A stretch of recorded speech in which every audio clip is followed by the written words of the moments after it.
오늘 함께 읽으신 본문의 말씀을 중심으로 예수님께 배우는 기도 10번째, 흔들리지 않는 성도의 삶을 위하여 라고 하는 제목의 말씀으로 여러분과 말씀 나누도록 하겠습니다.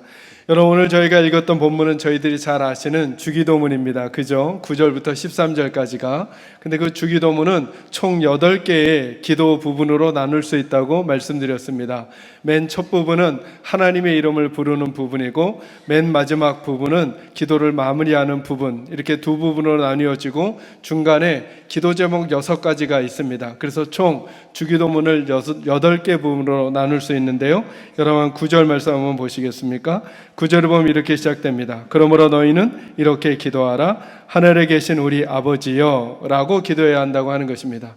여기 아주 중요한 의미가 있는데요, 여러분, 주기도문은 예수님께서 우리에게 기도를 가르쳐 주신다라고 하는 기도의 내용을 넘어서서 어찌 보면 예수의 사람들이 가지고 있어야 될 삶의 정체성을 말해주는 것이라고 할 수 있겠습니다. 제가 늘 이런 설명을 해드리죠. 믿음이란 종교가 아니라 관계라고. 주기도문의 첫 부분에 어떻게 시작이 되냐면 이렇게 시작이 됩니다. 하늘에 계신 우리 누구라고요? 아버지라고요. 이렇게 말하지 않죠. 하늘에 계신 신이여, 창조주여, 이런 표현을 쓰지 않고 예수님이 이제 우리와 하나님과의 관계를 설명하면서 아버지라고 하는 단어를 썼습니다. 여러분, 믿음 생활을 할 때 우리가 유념해서 생각할 게 뭐냐 하면 우리는 종교 생활을 하는 게 아니라는 것입니다. 여러분, 마치 종교 생활은 그림으로 그리면 이런 것과 비슷합니다. 일상의 삶을 내가 살아갑니다. 먹고 입고 자고 살아가는 삶을 내가 가지고 있던 패턴대로 사는 거죠. 종교를 갖는다는 것은 거기다 플러스 교회를 다니는 것을 말합니다. 근데 성경은 예수를 믿고 살아간다는 것을 이렇게 설명하는 게 아니라 이제 관계를 갖게 된다, 이렇게 말합니다. 여러분, 한번 생각해 보십시오. 여자친구가 없던 우리 대학생 남자친구가 여자친구가 생깁니다. 그럼 여러분, 그는 이렇게 살아가겠습니까? 가정생활, 학교생활, 그리고 친구들 관계는 나름대로 그냥 하고 플러스 여자친구가 하나 더 생긴 그 생활을 할까요? 아니면 여자친구 때문에 가정생활, 학교생활, 친구생활이 전부 다 다른 시각으로 바뀌게 될까요? 전부 다 달라지죠. 제가 우스갯소리 하나 해드렸잖아요. 제 친구 중에 하나는 신학생이었는데도 오락을 정말 잘했습니다. 50원이면 2시간 반 이상 할 수 있었습니다. 이 친구는 점심을 먹고 나면 늘 오락실에 가 있는 거죠. 저희들이 수도 없이 말렸습니다. 야, 신학생이니까 말씀 보고 기도해야지. 우리는 안 하더라도 계속 그렇게 압박을 했으면. 그런데 안 고쳐집니다. 안 고쳐집니다. 근데 어느 날부터인가 점심 먹고 오락실에 가보다 그 친구가 없는 것입니다. 알 수 없는 일이죠. 알아봤더니 도서관에 가서 꾸벅꾸벅 졸고 있습니다. 어떤 여자아이 옆에서. 그 여자아이를 좋아하게 된 것입니다. 우리가 아무리 바꾸라고 해도 바꾸지 않던 그의 삶의 패턴이 여자친구가 딱 생기고 관계가 형성이 되니까 그의 오락실 가는 것도 바꾸고 그의 공부하는 패턴도 바꾸고 친구들과의 관계도 바꿔버렸습니다. 예수를 믿는다는 건 뭘까? 하늘에 계신 우리 아버지여 라고 하나님이 우리와 관계를 맺게 됐다라고 하는 것입니다. 그러니까 교회를 다니는 것, 가정생활하고 직장생활하고 사회생활하다가 플러스 교회생활을 하나 덧붙이는 것이 믿음이 아니라 이제 하나님 때문에 가정을 다시 보게 되는 것입니다. 하나님 때문에 직장을 다시 보게 되는 것입니다. 하나님 때문에 내 삶을 다시 보게 되는 것을 알려주는 게 주기도문의 첫 번째, 하나님의 이름을 부르는 거예요. 저는 우리 사랑하는 개선제일교 식구들이 예수님 때문에 여러분의 삶의 모든 영역에 가치들이 바뀌어지기를 주의 이름으로 축원합니다. 그러니까 주기도문은 기도의 내용을 알려주는 것을 넘어서서 삶에 대한 통합적인 자세, 존재 양식을 알려주는 거예요. 예수 믿는다는 게 뭔가라고 하는 거죠. 예수 믿는다는 건 교회 오는 것만으로 설명할 수 없는 하나님과 관계가 설정되는 거예요. 그 하나님과의 관계 때문에 이제 가정 안에서 새로운 아버지가 되고 새로운 어머니가 되는 거예요. 하나님이 아니셨다면. 그래서 제가 믿음을 이렇게 표현해 드리죠. 믿음은 뭘 바꿔 쓰는 거라고요? 안경을 바꿔 쓰는 것입니다. 내가 쓰던 안경을 벗고 누구의 안경을 쓰는 거예요? 하나님 안경을 쓰는 거예요. 하나님 안경을 쓰지 않았을 때 남편은 어떤 모습인지, 아내는 어떤 모습인지 우리의 역사가, 우리의 사회가, 우리의 경험이 우리에게 알려줬어요. 제가 결혼을 처음 할 때, 지금 2번 한 건 아니지만, 처음 할 때 제 선배들이 저를 불렀습니다. 권전도사, 제 신학교 시절에 결혼했거든요. 권전도사, 여자는 초장에 잡아야 돼. 제게 그러는 거예요. 제가 제 아내를 초장에 못 잡았어요. 그러나 초장에 잡지 않는 삶도 행복하다는 걸 제가 이렇게 실제로 보여드리고 있잖아요. 근데 이런 생각을 한번 해보는 거죠. 여자를 초장에 잡으라고 누가 말했죠? 누가 말했죠? 선배들이, 혹은 사회가, 그 문화가. 그게 우리가 썼던 안경이라면, 그러면 성경은 이제 하나님과 관계를 맺게 된 우리들은 하나님은 어떤 안경으로 남편이 아내를 생각하라고 하시는가? 남편들이여 그리스도께서 교회를 위해서 목숨을 준 것 같이 그렇게 아내를 사랑하라, 이렇게 말하면 목숨처럼. 그러니까 이제 예수의 사람들은 예수님이 중심에 오니까 가치가 바뀌어버리는 거예요. 아내는 내 맘대로 움직이거나 내 맘대로 하는 대상이 아니라 내 목숨처럼 사랑해줘야 될 대상이라는 거죠. 거칠었던 삶을 살았던 베드로는 뭐라고 말하냐면 여자는 깨어지기 쉬운 그릇이래요.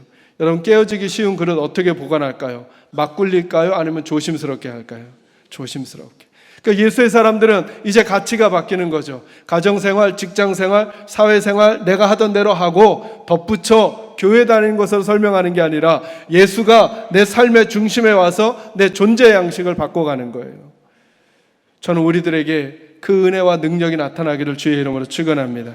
그러면서 알려주신 기도 제목이 총 6가지예요. 앞에는 하나님의 이름을 부르게 하고 기도 마무리하고 중간에 6부분이 있는데 세 가지가 기도 제목이에요. 첫 번째 기도 제목이 뭔지 한번 보죠. 9절 말씀부터 제가 다시 한번 읽습니다. 그러므로 너희는 이렇게 기도하라. 하늘에 계신 우리 아버지여, 무엇이 하나님의 이름이 거룩히 여김을 받으시오며. 이게 첫 번째 기도 제목. 두 번째는요, 10절, 나라가 누구의 나라일까요? 하나님의 통치, 나라가 임하시오며. 세 번째는요, 뜻이 누구의 뜻일까요? 하나님의 뜻. 그러니까 예수님께서 하나님의 백성으로 존재 양식을 가지고 살아가는 우리들이 먼저 구해야 될 게 있다는 거예요. 그게 우리에 대한 문제가 아니라 누구에 대한 문제예요? 하나님과 관련된 거예요. 하나님의 이름, 하나님의 나라, 하나님의 뜻과 관련된. 여러분, 이것은 우선순위예요. 우린 늘 갈급하죠. 왜 하나님, 내 문제가 먼저가 아니라 하나님 문제가 먼저죠? 나는 지금 몸이 아프고 나는 지금 재정적으로 어렵고 나는 지금 관계가 힘든데 하나님 왜 내 문제가 먼저가 아니라 하나님 문제가 먼저죠? 라고 하는 질문을 우리가 늘 하게 될 거예요. 하나님 안경을 쓰지 않았을 때 우리는 늘 누구 위주로 살아가냐 하면 나 위주로 살아가게 돼요. 그래서는 문제가 해결되지 않는다는 거예요. 그래서는 무엇인가 존재 양식을 바꾼 사람들은 먼저 구해야 될 게 있는데 하나님과 관련된 문제가 생겨야 된다는 거예요. 그 하나님과 관련된 문제를 마음에 품어야만 내 문제가 정리될 수 있다라고 하는 거예요. 하나님과 관련된 문제가 해결되지 않으면 다른 문제를 중심이 없이 해결하면서 살아가게 되니까 부분적인 해결과 일시적 해결밖에 할 수 없다라고 하는 거예요. 그래서 성경이 우리들에게 제안하는 제안이 다른 거예요. 성경을 뺀, 하나님을 뺀 이 세상은 무엇이 문제일까요, 여러분? 성경을 뺀 눈으로 바라보는 이 세상의 문제는 우리가 생각하는 식으로밖에 해결할 수 없어요. 돈이 있으면 해결될 것 같아요. 그죠? 직장이 마련되면 해결될 것 같아요. 그죠? 문화, 사회, 정치가 해결되면 해결될 것 같아요. 여러분, 이 이야기는 과거에도 있었고 지금도 있었어요. 그럼 우리 깨달아야죠. 앞으로는 이 문제가 없을까요? 앞으로도 이 문제 분명히 있을 거라는 거예요. 근데 성경은 뭐라고 제안하느냐 하면 우리의 진짜 문제는 어디서부터 발생하는가? 우리의 죄성에서부터 발생한다는 거예요. 이 문제가 해결되어야만 다른 부분들이 풀려나갈 수 있다 말씀하시는 거죠. 저는 요즘 여러분이 어떤 삶을 살아가는지를 꼭 마음을 쓰시기 바랍니다. 그러나 또 하나 물으셔야 돼요. 여러분의 영혼은, 여러분의 영적인 상황은 어디에 있는가 한번 꼭 물어보셔야 돼요. 그래서 예수님께서 먼저 저희들에게 하나님과 관련된 기도를 하게 하시는 거예요. 근데 거기에 머물지 아니하고 이제 그 다음 3가지 기도 제목은 우리와 관련된 기도 제목이에요. 11절 보세요. 오늘 우리에게 무엇을 주셨고 일용할 양식을 위해서 기도하대요. 여러분, 이게 너무 재밌죠? 하루하루 먹고 살아가는 문제도 기도로 해결하라는 거예요. 이 말은 아무것도 하지 말고 기도만 하라는 게 아니라 이 문제가 기도해야 할 문제라는 거예요. 유념해 놓으셔요. 좀 더 설명해 드릴게요. 12절. 두 번째, 우리를 위한 기도는 뭐예요? 우리가 우리에게 죄 지은 자를 사하여 준 것 같이 우리 죄를 사하여 주시옵고. 그러니까 용서의 문제라는 거예요. 그러니까 관계의 문제를 해결하며 살아가야 한다는 거예요. 여기서 알 수 있는 그 폼에서 알 수 있는 얘기가 있죠. 예수님은 우리가 기도할 때 영적인 문제만 기도하래요? 육적인 문제만 기도하래요? 아니면 둘 다 하래요? 둘 다죠. 둘 다. 이게 중요해요. 그래서 여러분, 건전한 교회와 건전하지 않은 교회, 건전한 종교와 건전하지 않은 종교를 구분하는 법이 그닥 복잡하거나 어렵지 않아요. 양쪽 끝을 다 붙잡고 있어야죠. 어디를요? 하늘과 땅을 다 붙들고 있어야 돼요. 건전하지 않은 교회들은 자칫하면 어떤 교회냐면 땅을 무시해요. 땅을 무시하고 교회로만 오라는 거예요. 가정을 무시하고 교회 일만 하라는 거예요. 직장을 무시하고 교회 일만 하라는 거예요. 성경은 그리 얘기하지 않아요. 그리 얘기하지 않아요. 만약에 여러분이 주변에서 그런 교회나 공동체를 만난다면 꼭 생각하시면 돼요. 저기는 좋은 건전한 데가 아니구나. 왜냐하면 땅을 무시하고 하늘만 얘기하니까. 성경이 그렇지 않은데 우리에겐 기준이 있거든요. 우리는 존재 양식이 바뀌었어요. 이제부터 우리의 존재 양식은 하나님이며 하나님의 말씀이니까 하나님이 알려주시는 존재 양식을 가져야죠. 그 예수님께서 하늘을 위하여 기도하고 땅을 위하여 기도하라고 말씀하셨잖아요. 우리는 양쪽을 놓치면 안 된다는 거죠. 거꾸로 이런 교회가 있다면 이것도 문제예요. 땅의 문제만 해결하려고 그래요. 땅의 문제만 해결하고 믿음의 영역, 하늘의 영역을 얘기하지 않아요. 천국을 얘기하지 않아요. 이것도 건전하고 좋은 교회가 될 수 없다는 거예요. 그럼 예수 믿는 사람 어떻게 살아갈까? 그래서 저는 이렇게 여겨요. 영적인 문제 그리고 하늘의 문제는 믿음의 영역이라면 이 땅을 살아가는 우리의 삶의 문제는 실력의 문제가 필요하다는 거예요. 여러분은 멋진 남편들이 되셔야 해요. 거기 실력을 쌓으셔야 돼요. 여러분은 멋진 아내들이 되셔야 돼요. 그 실력을 쌓으셔야 돼요. 말씀드렸죠, 여러분. 두 의사가 있어요. 선택하세요. 한 사람은 믿음이 너무 좋아요. 이 사람은 믿음이 없어요. 근데 이 사람은 믿음이 너무 좋은데 실력이 없어요. 이 사람은 믿음은 없는데 실력이 너무 좋아요. 여러분, 아프시면 누구에게 가겠습니까? 이 사람을 둘 다 이 사람이니까 이 사람에게 가면 안 되겠죠. 이 사람 A, 이 사람 B. 누구에게 가겠습니까? A에게 B에게. 그게 여러분과 저의 차이라니까요. 저는 예수 믿으니까 저는 가벼운 건 이 사람한테 가주려고요. 그래도 여러분 너무 냉정해요. 제가 보면 감기 정도는 거기 가주자고요. 근데 너무 심각한 질병이 걸렸어요. A에게 가요? B에게 가요? B에게 가야죠. 믿음이 없는데 실력 있는 사람에게 가죠. 이게 오늘날 어찌 보면 우리 기독인들의 문제일 수도 있다라고 하는 거예요. 믿음 이야기하는데 직장인으로서 실력을 보이지 않아요. 믿음 이야기를 하는데 사업가로서 실력을 보이지 않아요. 믿음 이야기를 하는데 학생으로서 실력을 보이지 않아요. 믿음 이야기를 하는데 가정으로서 정말 멋지고 아름다운 가정을 만들어내지 않아요. 그러니까 많은 세상 사람들이 우리를 보고 뭐라고 말하느냐 하면 믿음 이야기를 해놓고 실력을 보이지 않으니까 너희의 믿음이 진짜냐라고 우리에게 묻는 거예요. 저는 그래서 우리 예수 믿는 그리스도인들이 하늘과 땅을 같이 잡는 거죠. 하늘을 잡았기에, 믿음으로 하늘을 잡았기에 이 땅을 하나님의 가치를 가지고 실력 있는 사람들이 되어야죠. 저는 우리 살아가는 계산제일교회는 하늘과 땅을 같이 붙들고 살아가기를 주의 이름으로 축원합니다. 그러기 위하여 일용할 양식의 문제를 위하여 기도하라고 말씀하시고 사람과의 관계에서 용서의 문제를 말하는 거예요. 근데 이게 기도 안 하고는 안 된다는 거예요. 기도 안 하고. 조금 이따 더 설명하겠지만 기도한다는 게 무슨 뜻일까요, 여러분? 기도한다는 게 무슨 뜻일까요? 내 힘으로 안 되고 누구의 도움이 필요하다는 거예요? 하나님의 도움이 필요하다는 거예요.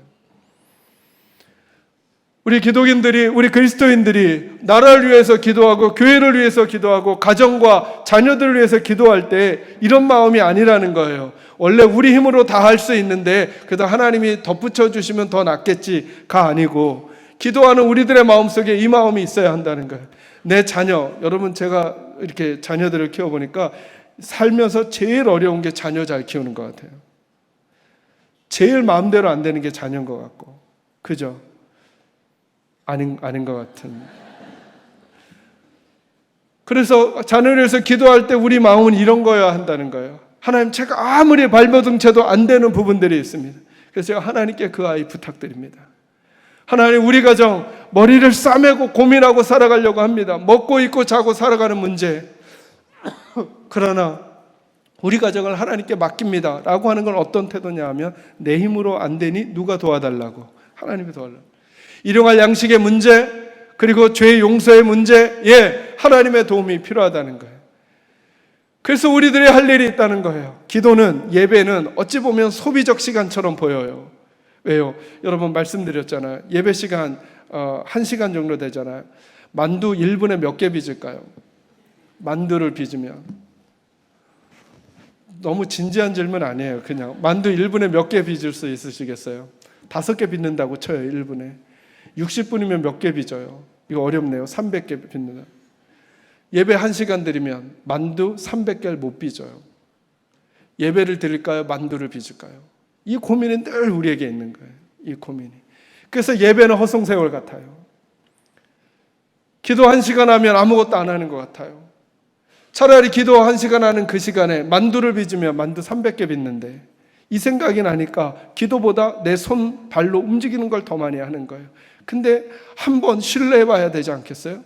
왜 우리 하나님은, 왜 우리 주님은 일용할 양식을 위해서도 기도하라고 하셨을까? 왜 기도하라고 하셨을까?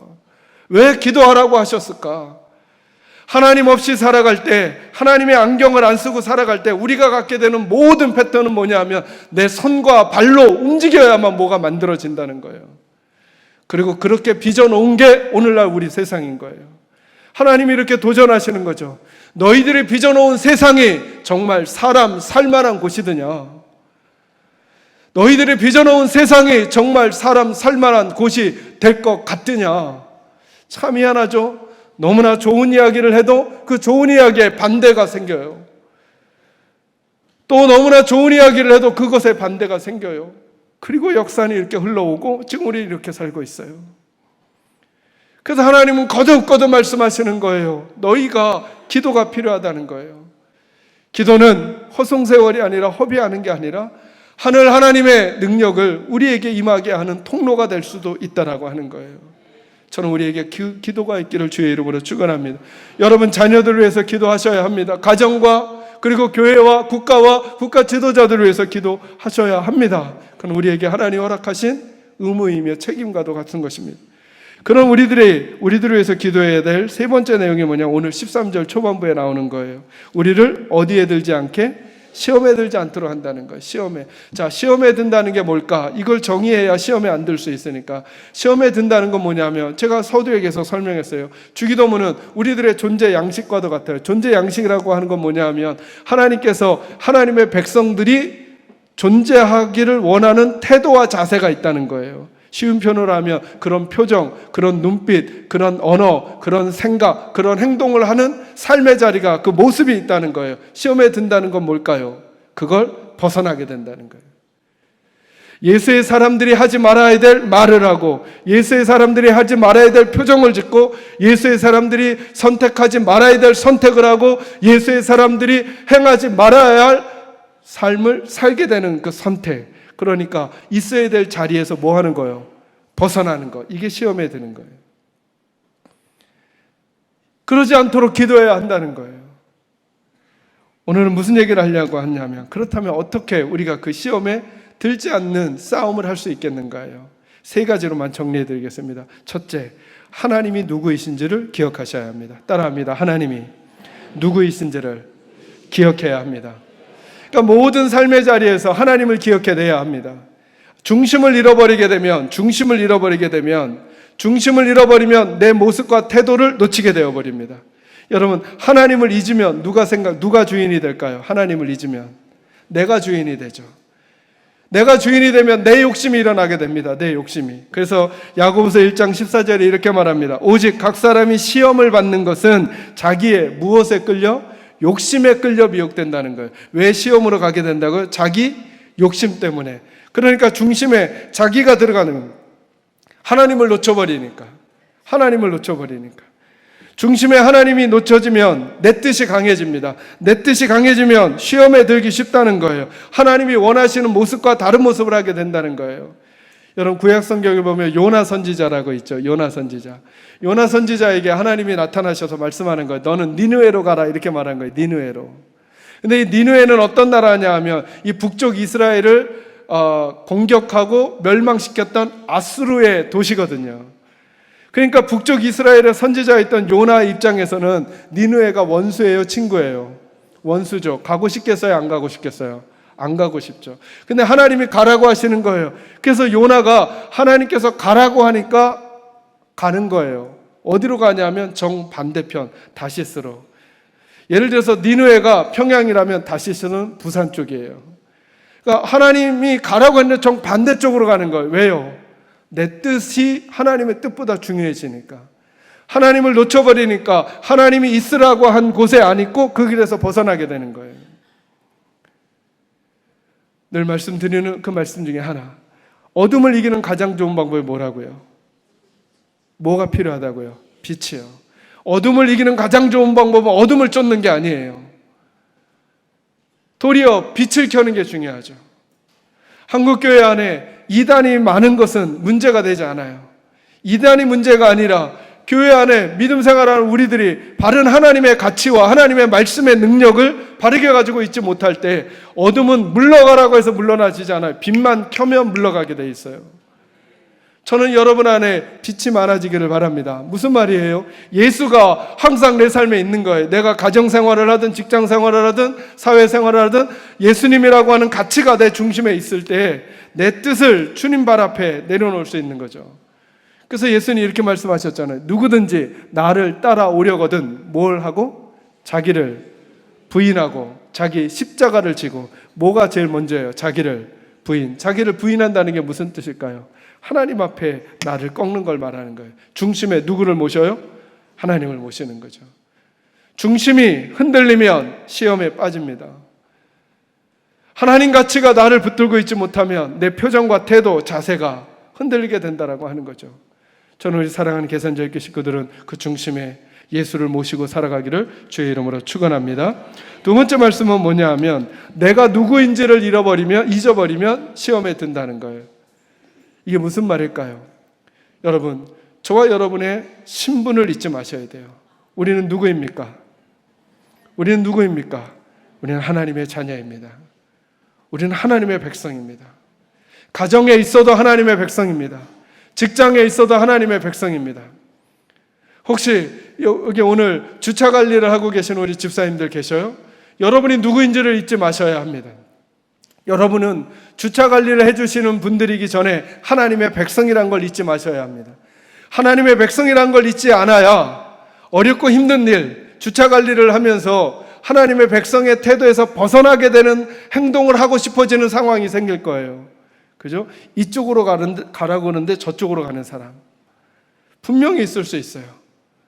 그 일을 방해하는 사람들이 있을 수 있어요. 그러면 마음이 불편해지고 힘들어질 수 있겠죠. 그때 생각해야죠. 내가 누구인지를. 나는 누구입니까? 하나님의 백성입니다. 그러니 하나님의 백성의 신분을 거기서 드러내야죠. 오늘 예배 가운데 예배 안내위원 하시는 우리 집사님, 권사님들 계십니까? 여러분은 절대 잊지 마시기 바랍니다. 여러분은 하나님의 자녀입니다. 예배 안내를 하기 전에, 예배 안내를 할 때도 마찬가지죠. 일로 따라오시죠 하고 갔는데 나만 가고 그분 벌써 저쪽에 있거나 막 이런 경우 수두룩하게 많죠. 우리 센스 있는 계산자유교 식구들은 안내위원들이 오라고 하면 가져오는 센스, 그분이 힘들까 봐 미리 중간에 싹 들어가서 돌아보니까 안 계시는 경우 종종 있습니다, 여러분. 그때 마음이 힘들 수 있습니다. 그러나 안내위원들은 꼭 기억하셔야 합니다. 나는 하나님의 백성이지. 그럴지라도 내가 하나님의 백성이라는 사실을 잊지 말고 내 표정과 태도, 눈빛, 자세, 언어를 하나님 앞에 바꾸지 않는 거죠. 그게 우리의 내공이고 우리의 실력이 돼야 한다는 것입니다. 여러분 중에 교사 선생님들 계십니까? 여러분들 중에 전도의 임원들이 계십니까? 여러분들의 구역장님들이 계십니까?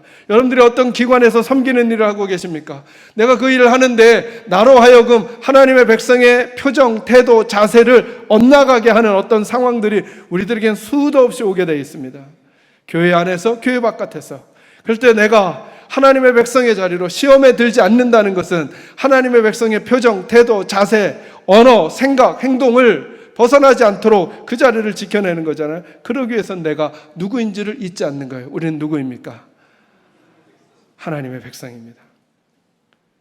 범죄하고 싶은 유혹이 왔을 때, 물질 때문에 혹은 어떤 지위 때문에, 명예 때문에, 권세 때문에 하나님의 선에서, 하나님의 기준점에서 벗어나고 싶은 유혹이 우리에게 왔을 때 그때 기억해내자는 거예요. 내가 누구인가? 나는 하나님의 백성이라는 사실을 기억해내므로 그 시험에서 승리하는 우리 식구들이 되기를 주의 이름으로 축원합니다. 그런데 이 일이 쉬울까요? 어려울까요? 어려운지 어떻게 알아요? 이미 많이 실패해 봤으니까. 알 수 있는 또 하나 이유는 예수님이 이걸 가지고 뭐 하라고 하셨어요? 기도하라고요. 기도하지 않으면 이 문제 가지고 자꾸 넘어질 거라고요. 예수의 사람들인데도 물질 앞에서 넘어지게 될 거라고요. 기도하지 않으면. 예수의 사람들인데도 내 자존심 앞에서 넘어지게 될 거라고요. 기도하지 않으면. 예수의 사람들인데도 내 진로 앞에서, 그 선택 앞에서 다른 선택을 하게 될 거라고요. 기도하지 않으면. 그만큼 이 문제가 하나님 앞에 무릎 꿇고 기도해야만 지켜낼 수 있는 하나님의 백성의 존재 가치라고 말씀해주고 있는 것입니다. 그러기 위하여 저는 이 말씀을 준비하면서 점점점 무슨 생각이 드냐 하면, 지금 우리를 우리 되게 하신 하나님께 감사해야죠. 감사를 잃어버리니까 자꾸 시험에 드는 거예요. 여러분, 너무 재밌는 건 뭐냐 하면 구약 성경에 보면 이스라엘 백성들만큼 하나님의 놀라운 은혜를 받은 백성이 없어요. 별로. 왜냐하면 그들은 종살이 하다가 하나님께서 구원해 주셨잖아요. 그죠? 그래서 그럴 뿐만 아니라 유월절을 경험했어요. 피바른 집안에 들어가 있었더니 이스라엘의 장자들은 살았고 거기에 들어와 있지 않던 애굽의 장자들은 죽음을 당하게 되는 일을 눈으로 봤어요. 애굽을 나올 때 뒤에서는 바로의 군대가 쫓아와요. 앞에는 홍해가 있어요. 근데 하나님이 홍해를 가르시는 걸 눈으로 봤어요. 그들은 마실 물이 없을 때 반석에서 물이 나는 걸 눈으로 봤어요. 먹을 것이 없을 때 아침마다 일어나면 만나가 있는 걸 눈으로 봤어요. 그걸 먹고. 근데 어느 시간인가 그 놀라운 걸 경험한 그들이 원망하고 불평해요. 모세를 죽이고 다시 애굽으로 돌아가려고 해요. 왜요? 그들이 유월절을 잊어버렸어요. 홍해를 잊어버린 거예요. 반석에서 난 물을 잊어버린 거예요. 만나를 잊어버리는 거예요. 아니죠. 생각해 봤더니 그들이 하나님을 잊어버린 거예요. 하나님을 잊으니까 감사가 사라져버린 거예요. 감사가 사라지는 순간 내가 취해야 될 내 태도와 자세를 잊어버린 거죠. 저를 사랑하는 계산자님께 식구들은 하나님 앞에 감사를 잊지 않는 분들이 되기를 바랍니다. 지금 우리를 우리 되게 하신 하나님, 불편하고 힘들고 또 역경을 넘어가야 할 삶의 모습들이 우리에게 있겠어요. 그러나 거기서 우리가 우리의 자세를 잊어버리지 않는 이 방법 중에 하나는 하나님 앞에 감사하는 태도를 갖게 되는 거죠.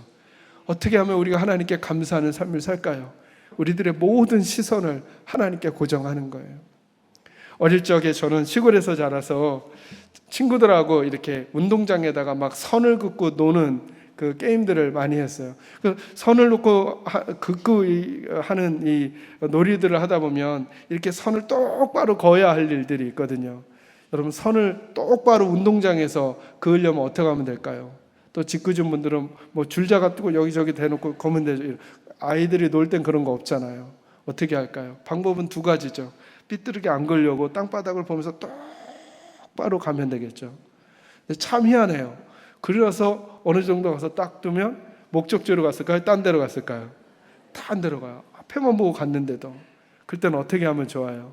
목적지를 보고 거기서 시선을 안 떼고 그쪽으로 계속 작대기를 계속 가지고 가는 거죠. 그러면 약간은 삐뚤삐뚤하긴 하지만 그래도 얼추 그 선을 그을 수 있다는 거예요. 우리 인생 여정이 마치 이래요. 우리는 문제 하나가 발생하면 그게 내 인생 모든 것을 결정할 것처럼 여기다 다 올인해 버려요. 그러다가 정작 그 일을 해결하느라고 내가 가야 할 주님이라고 하는 목적지로부터 벗어나 있을 때가 있어요. 이게 시험이고 이게 지속된 게 악이에요. 저와 여러분의 시선을 주님께 고정하고 걸어가는 거죠. 때로 넘어질 수도 있고 실수할 수도 있어요. 그러나 크게 벗어나지 않으면서 주님 앞에 가게 될 거예요. 사랑하는 성도 여러분, 여러분은 요즘 어떤 일을 만나고 계십니까? 그 일 앞에 기도하시길 바랍니다. 하나님, 저로 하여금 시험에 들지 말게 하옵시고 악에서 구해 주옵소서. 주님과 동행하는 삶을 살아가게 하셔서 하늘과 땅을 붙든 하나님의 백성답게 아름답고 매력적인 믿음의 삶을 살도록 도와주십시오. 기도하면서 승리하며 살아가는 저와 여러분 모두가 되시기를 주님의 이름으로 축원합니다. 기도하겠습니다.